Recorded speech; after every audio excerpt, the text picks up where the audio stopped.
केही साथीहरूले मलाई सोध्नुभयो कि तपाईँको सचेत नेपाली अभियानको उद्देश्य विशाल नेपाल पनि हो, ग्रेटर नेपाल पनि हो? मैले भने हो।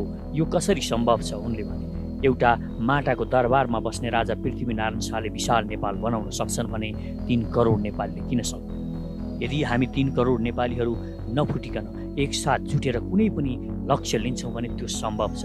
त्यसकारण म हरेक नेपालीहरूलाई भन्न चाहन्छु, सचेत हरेक नेपालीले बुझ्न जरुरी छ, ग्रेटर नेपाल सम्भव छ, यो देशको विकास सम्भव छ। यो देशको विकास गरेर हामी यसलाई युरोपियन स्तरमा पुर्याउन सक्छौँ, युरोपको विकासको स्तरमा पुर्याउन सक्छौँ। यो पनि सम्भव छ। यो संसारमा असम्भव भन्ने केही पनि छैन। बस हामी जुट्नुपर्छ र हामी सधैँ आर्थिक विकासमा जोड दिनुपर्छ। आदरणीय दर्शक, नमस्कार। म पुण्य प्रसाद प्रसाई। हरेक सचेत नेपालीले, हरेक राष्ट्रवादी नेपालीले आफ्नो देशको इतिहास ठिक ढङ्गले बुझेको हुनुपर्छ। हाम्रो इतिहास कति गौरव लाग्दो थियो त्यो हामी हरेक नेपालीले, हरेक सचेत नेपालीले बुझेर अरूहरूलाई पनि बुझाउन सक्नुपर्छ। यदि हामीले हाम्रो इतिहासलाई सही तरिकाले बुझ्न सकेनौँ भने हामीलाई सधैँ अरूहरूले गुमराहमा पार्नेछन्, भ्रम सिर्जना गर्नेछन् र हामी बीच फाटो ल्याउनेछन्। यो कुरामा हामी नेपालीहरूले, हरेक सचेत नेपालीहरूले सधैँ सतर्क रहनुपर्दछ र यो हाम्रो सचेतताको अभियान यसैका लागि पनि हो। हामी हरेक नेपालीलाई सचेत गराउन चाहन्छौँ। आफ्नो नेपाल, आफ्नो राष्ट्र र आफ्नो मातृभूमिप्रति प्रेम गर्ने कलाको विकास गर्न पनि हामी चाहन्छौँ। हामीले हाम्रो ग्रेटर नेपालको इतिहास बिर्सिरहेका छौँ। ग्रेटर नेपाल भन्न साथ हामी टिस्टा र कुमाउ गढवाल मात्र सम्झने गर्छौँ। आखिर हाम्रो ग्रेटर नेपाल कस्तो थियो? हामीले कत्रो महान नेपालको सिर्जना गरेका थियौँ। कति दुःखले त्यो विशाल नेपाल सिर्जना भएको थियो, त्यो आज यहाँ म बताउँछु। र यो भिडियो पुरै हेरेर अरूहरूलाई पनि यसको बारेमा बताउनु हुन म हार्दिक अनुरोध पनि गर्दछु। यो सन् 1743 को कुरा हो। नेपालको पश्चिमी भेगको पहाडी र सानो राज्य गोर्खा थियो। त्यो गोर्खा राज्यमा जब राजा पृथ्वीनारायण शाह सत्तामा आए, अर्थात् राजा बने, तब हाम्रो दक्षिण र उत्तरमा ठुला विस्तारवादी मुलुकहरू थिए। उत्तरमा विशाल चीन थियो भने दक्षिणमा ब्रिटिस साम्राज्यले खर्लप्पै पुरा हिन्दुस्तान खाइसकेको थियो। र यो अवस्थामा अब नेपाल जोगाउनु निकै कठिन थियो र यहाँ यो घडीमा के गर्नुपर्ने थियो त्यो धेरै कम यहाँका राजा रजौटाहरूले बुझेका थिए। तर जब गद्दीमा बसे एउटा युवा राजा पृथ्वीनारायण शाह, उनलाई थाहा भइसकेको थियो विशाल नेपालको निर्माण नगर्ने हो भने, यहाँका सबै राज्यहरूलाई एकीकृत नगर्ने हो भने हाम्रो अस्तित्व सदाका लागि मेटिन्छ। त्यसैले पृथ्वीनारायण शाहले आपसमा विभाजित भएर रहेका ससाना राज्यहरूलाई एकीकृत गर्दै पुनः विशाल नेपालको निर्माण गर्ने तथा उत्तर र दक्षिण दुवै तर्फबाट आइरहेका साम्राज्यवादी आक्रमणबाट नेपाललाई सुरक्षित राख्ने उद्देश्यका साथ नेपाल एकीकरणको अभियान चलाए। राजा पृथ्वीनारायण शाहकै प्रत्यक्ष नेतृत्वमा अघि बढाइएको नेपाल एकीकरण अभियानको सफल सुरुवात सन् 1744 सेप्टेम्बर 26 नुवाकोटमाथि पहिलो विजय हासिल गरेर सुरु भएको थियो। पृथ्वीनारायण शाह कुनै पनि युद्धमा आफै गएर लडाइँ गर्ने गर्थे। जनता र आफ्ना सेनाहरू सँगसँगै लागेर उनी युद्ध गर्ने गर्थे। उनी कोही सैनिकहरूलाई मात्र पठाएर आफू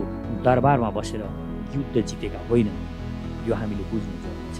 सन् 1825 काठमाडौँ उपत्यका लगायत ससाना राज्यहरू र पश्चिमका अरू राज्यहरूमाथि विजय प्राप्त गरी पृथ्वीनारायण शाहकै शासनकालमा नेपाल राज्य एकीकृत गर्ने कार्य सम्पन्न भइरहेको थियो। विशाल नेपाल निर्माणकै क्रममा सन् 1775 को जनवरी 11 पृथ्वीनारायण शाहको मृत्यु हुन गयो। यसपछि पनि पृथ्वीनारायण शाहका उत्तराधिकारीहरूले नेपाल एकीकरणको अभियानलाई निरन्तरता दिने।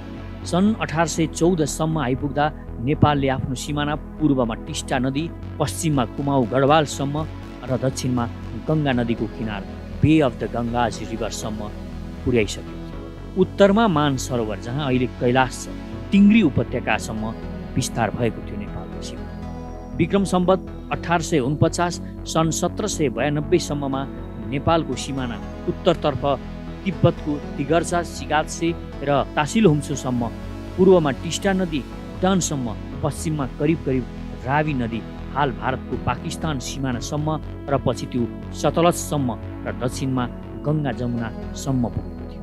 यसरी सिमाना विस्तार भइरहेको नेपाल र साम्राज्यवादी ब्रिटिस बीच सीमा विवाद हुन थाल्यो। यही विषयलाई लिएर सन् 1815मा नेपाल र बेलायत इस्ट इन्डिया कम्पनीका बीचमा युद्ध भयो। यस युद्धमा नेपालभन्दा बेलायत निकै शक्तिशाली देखियो र सन् 1816को सुगौली सन्धि मार्फत नेपाल युद्ध समाप्त गर्न तयार भयो। सन् 1792मा नेपाल र चीनका बीचमा भएको बेत्रावती सन्धिपछि उत्तरतिरको सिमाना विस्तार गर्ने कार्य पूर्णविराम लागेको थियो भने सुगौली सन्धि हुनुअघि नेपालको सिमाना पूर्वमा टिस्टासम्म, पश्चिममा काङ्गडा र दक्षिणमा गङ्गा नदीसम्म थियो। दार्जिलिङ, सिक्किम, सिलगढी, बिहार, अहिलेको बिहार, कुमाऊ तथा गढवाल सहित उत्तर प्रदेशका धेरै भूभागहरू नेपाल राज्यमा पर्दथे, नेपाल क्षेत्रभित्र पर्दथे। यसरी पूर्वमा टिस्टादेखि पश्चिममा किल्ला काङ्गडासम्म फैलिएको नेपालको पूर्व पश्चिम लम्बाइ 1415 किलोमिटर र क्षेत्रफल 2,67,575 वर्ग किलोमिटर भूभाग। तर सुगौली सन्धिपछि पूर्व पश्चिम र दक्षिण तर्फको सीमा विस्तारमा पनि पूर्ण विराम लाग्यो। सन् 1839देखि 42सम्म बेलायतले अफगानिस्तानसँग पनि युद्ध लडेको थियो। त्यति बेला बेलायतीहरूलाई भारतबाट लखेड्नका लागि नेपालले भारतका स्थानीय राज्य र अरू देशहरूसँग मिलेर गोप्य योजनाहरू तयार गरेको थियो। नेपाल सरकारले लाहोरको दरबारमा काबुल, तेहरान, पेकिङ र लासासँग बेलायतको विरुद्धमा समर्थन जुटाउनको लागि गोप्य रूपमा सम्पर्क स्थापित गरेको थियो। यो भीमसेन थापाको अभियानमा सुरु भएको थियो र उनले एसियाबाट नै अङ्ग्रेजहरूलाई लखेटौँ भन्ने एउटा महाअभियान सुरु गरेका थिए र यो अभियानमा चीन पनि संलग्न भएको थियो। यसै समयमा नेपालले सीमा क्षेत्रमा आफ्नो सैन्य तयारी पनि निकै तीव्र रूपमा बढाएको थियो। तर नेपालको दरबारभित्र निकै विवादहरू हुन थाले, शक्ति सङ्घर्षहरू हुन थाले र नेपाल जब युद्धमा गयो, जसले आश्वासन दिएका थिए ती सबै राजाहरू वास्तवमै ब्रिटिससँग डराए।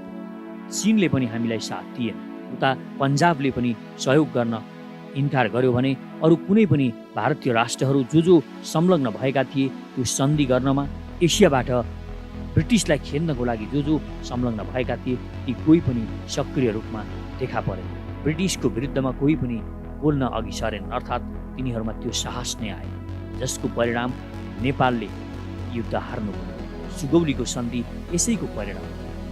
हामी कमजोर भएर हारेका थियौँ, हाम्रा केही तयारीहरू पुग्न बाँकी नै थियो। हामीले सैनिकहरूलाई सीमामा त पुर्याएका थियौँ, तर ती सैनिकहरूमा आधुनिकीकरण हुन बाँकी थियो, जसको परिणाम हामीले हार्नु परेको थियो र त्यत्रो ठुलो भूभाग हामीले गुमायौँ। त्यति मात्र होइन, भूभाग गुमाउने मात्र होइन, हामीले समुद्रसम्मको पहुँच पनि गुमायौँ र हामी एउटा उपरिवेष्टित मुलुक हुन पुग्यौँ, जसको कारणले आज हामीले धेरै दुःखहरू पाइरहेका छौँ। हामी धेरै बाध्यतामा बस्नु आज बाध्य भइरहेका छौँ। यदि त्यो बेला त्यो अभियान सफल पार्न सकेको भए हामी नेपालीहरू वास्तवमा विश्वमा एउटा भयङ्कर शक्तिशाली राष्ट्रको रूपमा रहने थियौँ। एउटा विशाल साम्राज्यको रूपमा नेपाल विश्वमा शिर ठाडो पाडेर हिँडिरहेको थियो। र आजको हाम्रो अभियान भनेको, सचेत नेपालीहरूको अभियान भनेको त्यो ग्रेटर नेपाल, त्यो विशाल भूभागको लागि हामीले फेरि एकपटक सङ्घर्ष गर्नको लागि जनमत तयार गर्यौँ। हामी चाहन्छौँ विशाल नेपाल फेरि फिर्ता गरौँ र त्यो विशाल नेपाल जुन हाम्रा पूर्वजहरूले सिर्जना गरेका थिए त्यो हामीले फिर्ता लिनको लागि अब अझै धेरै सङ्घर्षहरू गर्न बाँकी छ। र त्यसको लागि सर्वप्रथम हामीले अहिले भएको यो भूभागलाई सशक्त, शक्तिशाली र दरिलो बनाउन जरुरी छ। यो नेपाललाई हामीले अहिले शक्तिशाली बनाउन सक्यौँ भने इतिहासमा हामी हाम्रा भूभागहरू फिर्ता लिन पनि सक्छौँ। त्यसैले हामीले अहिले जहाँ पनि भ्रष्टाचार भइरहेको हुन्छ, घुसखोरी, दलाल र लेन्डुपेहरू देखिरहेका हुन्छन्, तिनीहरूको घनघोर विरोध गर्नु र विकास विरोधीहरूलाई हामी सधैँ जनताको अगाडि नाङ्गे झार पार्नु। यसो गर्न सकेको खण्डमा हामी यो देशको अस्तित्व बचाउन सक्छौँ। हामी समृद्ध हुनुपर्छ। यसको लागि प्रत्येक नेपालीले आफैले आर्थिक रूपमा आफ्नो सुधार गर्नुपर्छ। सरकारले तपाईँलाई धनी बनाउने होइन, पहिलो कुरा हरेक सचेत नेपालीले यो बुझ्नुपर्छ। बाटाहरू बन्छन्, रेलहरू बन्छन्, विमानस्थलहरू बन्छन्, तथापि पनि यी बनिरहँदा पनि तपाईँले के बुझ्नु जरुरी छ भने पैसा आफ्नो लागि तपाईँले आफैले कमाउनुपर्छ। अर्थात् जनता आफै परिश्रम गरेर धनी हुनुपर्छ र ती जुन सरकारले बनाएका विकास परियोजनाहरू छन् तीबाट हामीले लाभ लिन सक्नुपर्छ। हाम्रो व्यापारलाई प्रवर्धन गर्न सक्नुपर्छ, यसको लागि हामीले ती विकास कार्यहरूलाई प्रयोग गर्न सक्नुपर्छ र सधैँ नै आर्थिक अवस्था दरिलो पार्नको लागि प्रयत्नहरू गरौँ र सचेतताको लागि अध्ययन गरौँ र यो सचेतताको अभियानमा सधैँ हामी एकजुट भएर लागिरहौँ। शक्तिशाली र समृद्ध नेपालको नवनिर्माणका लागि सचेत नेपाली महाअभियान। आदरणीय दिदीबहिनी तथा दाजुभाइहरू नमस्कार, म पुण्य प्रसाद प्रसाई। पेशाले म लेखक, प्रकाशक र उद्यमी। जे विशेषण भए पनि म तपाईहरू जस्तै यो देशलाई हृदयदेखि नै माया गर्ने एउटा देशभक्त नेपाली हुँ। नेपालको अस्तित्व खतरामा परेको यस घडीमा देशभक्तिको भावना नेपाली जनजनमा पुर्याउनु अति नै आवश्यक ठानेर हामीले म सचेत नेपाली नामक महाअभियान सुरु गरेका छौँ र यसको संयोजकमा साथीहरूले मलाई तोक्नु भएको छ। यस महाअभियानको उद्देश्य भ्रष्ट र देशद्रोही लेन्डुपेहरूलाई नाङ्गे झार बनाउने मात्र होइन, राष्ट्रिय गौरवका आयोजना छिटो पूरा गर्न यो सरकारलाई दबाब दिनु र नेपाली स्वार्थसँग सम्बन्धित कुनै पनि घटनालाई ठिक ढङ्गले प्रस्तुत गरेर जनतालाई सचेत र चनाखो हुन प्रेरित गर्नुका साथै विश्वका कुना कुनामा पुगेर संसारको समृद्धि देखेका जनताको यति त नेपालमा हामी पनि गर्न सक्छौँ, नेपाल भन्दा सुन्दर त मलाई संसारमा कहीँ लागेन